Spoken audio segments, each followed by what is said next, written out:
तो आपको मौखिक और लिखित दोनों है आपकी हिंदी की नोटबुक में लिखना है। बाद में है बहुविकल्पीय प्रश्न।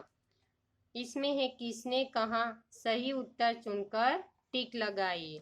तो इसमें है क, आप मुझे अपनी पुरानी किताबें दे दो। तो ये वाक्य कौन बोलता है, नीलू, रिया या मम्मी? तो क्या आएगा, नीलू, कि आप मुझे अपनी पुरानी किताबें दे दो। कौन बोलते हैं, नीलू। फिर है ख, हाँ और क्या, तभी तो लेटी हूँ। नीलू, मम्मी या रिया?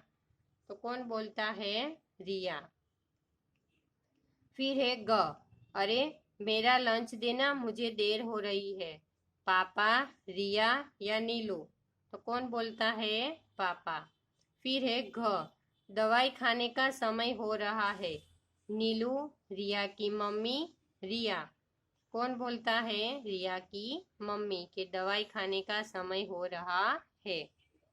बाद में है कुछ व्याकरण से।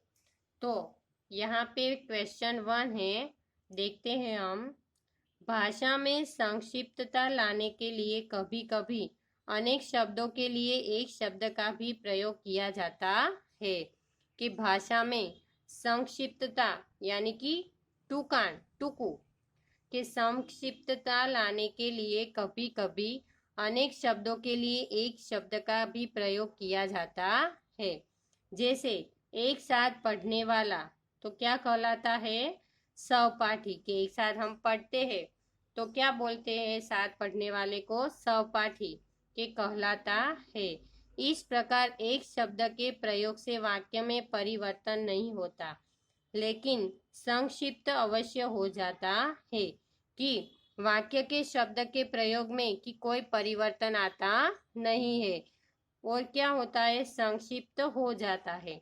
अतः जिन शब्दों का प्रयोग अनेक शब्दों या वाक्यांशों के स्थान पर किया जाता है उन्हें अनेक शब्दों के लिए एक शब्द कहते हैं। कि जिन शब्दों का प्रयोग अनेक शब्दों या वाक्यांशों के स्थान पर किया जाता है उन्हें अनेक शब्दों के लिए एक शब्द कहते हैं। कि यहाँ पे आपने देखा कि एक साथ पढ़ने वाला, तो क्या बोलते हैं, सहपाठी। तो अनेक शब्दों के लिए एक शब्द, तो उसका क्या हो जाता है, संक्षिप्त रूप हो जाता है।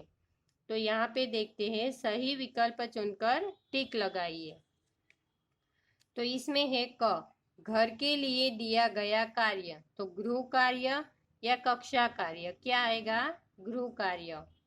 फिर है ख, जहाँ पढ़ने जाते हैं, अस्पताल, विद्यालय। कहाँ जाते हो पढ़ने, विद्यालय। बाद में है सांप को पकड़ने वाला, मदारी या सपेरा? तो क्या आएगा, सपेरा। घ, जिसका कोई आधार न हो, निराकार या निराधार? तो क्या आएगा, निराधार। फिर है अंग, दोपहर का समय, कि मध्याह्न या प्रातःकाल? तो क्या आएगा, मध्याह्न। तो आपको भी एक्सरसाइज साथ में टेक्स्ट बुक में करते जाइए। फिर है क्वेश्चन 2, नीचे दिए शब्दों को वर्णमाला के क्रम में लिखिए। कि वर्णमाला के क्रम में हमें लिखना है। तो सबसे पहले स्वर आएगा और बाद में व्यंजन। तो यहाँ पे हम देख लेते हैं पहले शब्द, चेहरा, बिस्तर, मजदूर, कोशिश, किताब, नजर, लड़की, कमरा, इंतजार, आकाश। तो यहाँ पे हम पहले देख लेते हैं स्वर कौन कौन से है, आकाश और इंतजार। तो इसमें पहला कौन आएगा, कौन सा शब्द आएगा, आकाश। तो यहाँ पे लिखिए आकाश। बाद में आएगा इंतजार।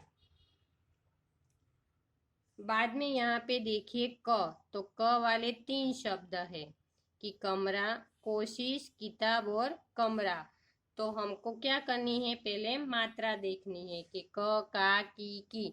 तो पहला अक्षर आता है क, तो यहाँ पे आएगा कमरा।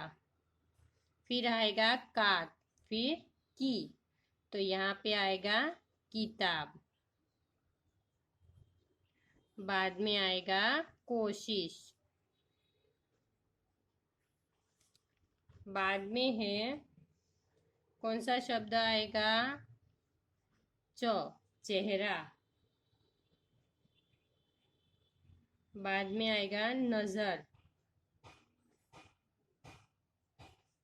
फिर कौन सा आएगा? बिस्तर। और कौन सा आएगा? म या ल? पहले क्या आएगा? मजदूर।